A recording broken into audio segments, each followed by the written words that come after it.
The Caribbean morning looked calm from a distance, but tension moved beneath the waves like an unseen current. A U.S. Navy carrier strike group cruised steadily through international waters, its formation precise and deliberate. At its center, the aircraft carrier cut a wide, confident path through the blue, escorted by guided missile destroyers, cruisers, and support ships. Officially, the mission was routine training exercises and regional patrols meant to reinforce long-standing maritime partnerships.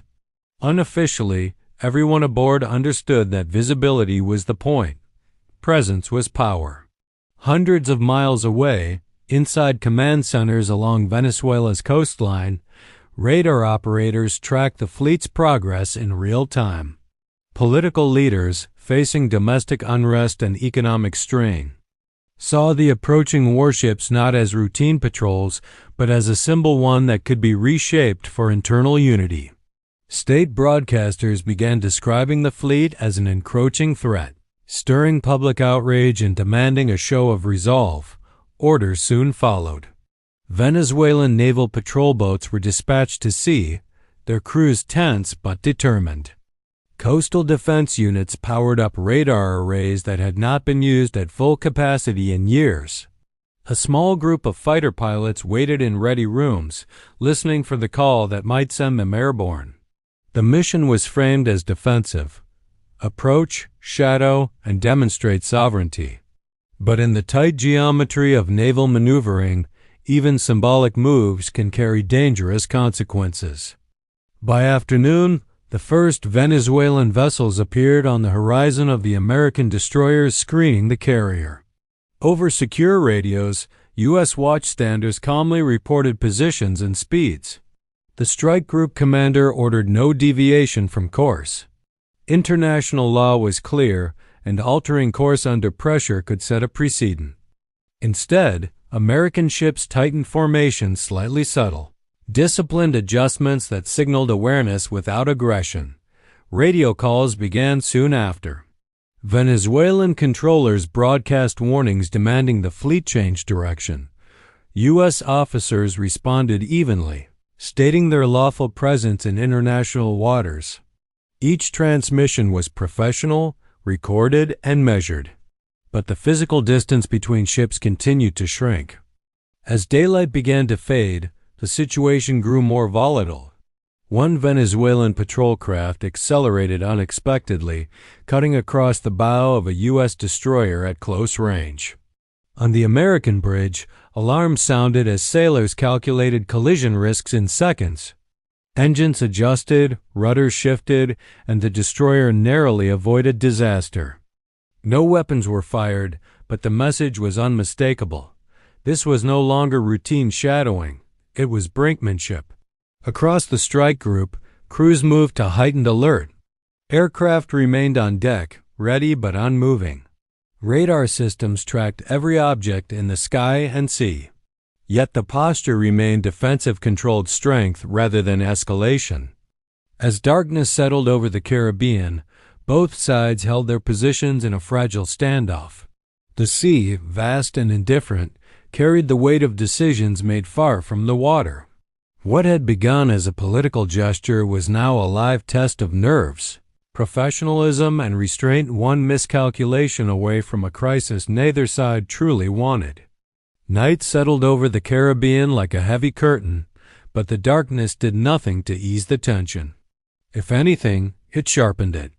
Radar screens glowed brighter inside command centers on both sides, each blip of light representing steel, fuel, and human lives balanced on discipline alone.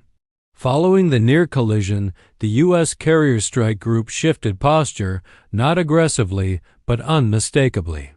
Ships adjusted spacing with quiet precision, forming a layered defensive formation that protected the carrier at the center. Above, surveillance aircraft launched into the night sky, their presence unseen from the water but obvious on every radar display along the coast. What Venezuela had expected to be a symbolic show of defiance was now revealing the full scale of what they were facing. A force designed to operate calmly in exactly this kind of pressure. On Venezuelan vessels, confidence began to fray. Crews who had trained for coastal patrol suddenly found themselves shadowed by some of the most advanced naval systems in the world. Electronic interference flickered across their sensors, nothing dramatic. Just subtle disruptions that made targeting systems unreliable and communication slightly less clear. No shots fired, no overt attack, just a quiet demonstration of technological reach. In the air, the situation tightened further. Venezuelan fighter jets launched to make a visible pass near the carrier group, engines roaring as they streaked low over the sea. Inside American cockpits, carrier-based pilots were already airborne, having launched minutes earlier. The intercept was textbook. U.S. fighters positioned themselves nearby, close enough to be unmistakable, far enough to avoid provocation. The message was firm and professional. This airspace was being watched, and escalation would be met with immediate control.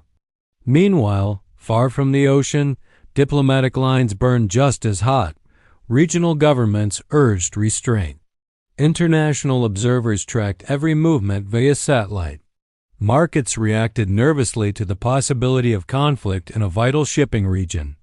What had begun as a regional show of force now carried global consequences. Back at sea, the Venezuelan command faced a hard truth. Their move had been meant to project strength at home, but the visible imbalance at sea risked the opposite public embarrassment and potential disaster. Their ships were close enough to feel the presence of the strike group, yet far from capable of truly blocking it. Shortly before dawn, orders came down. Venezuelan vessels reduced speed and widened their distance, maintaining observation but ending aggressive maneuvers. The fighter jets returned to base. Official statements later framed the encounter as a successful defense of sovereignty, but the shift in behavior told a quieter story. The big mistake was not a battle lost, it was a misjudgment. Underestimating the discipline, coordination, and restraint of a modern carrier strike group had nearly turned political theater into irreversible crisis. Instead, professionalism on both sides kept the situation from crossing the line. As the sun rose over calm waters, the strike group continued on its original course, steady and silent. The sea looked peaceful again, but everyone involved knew how close it had come to something very different.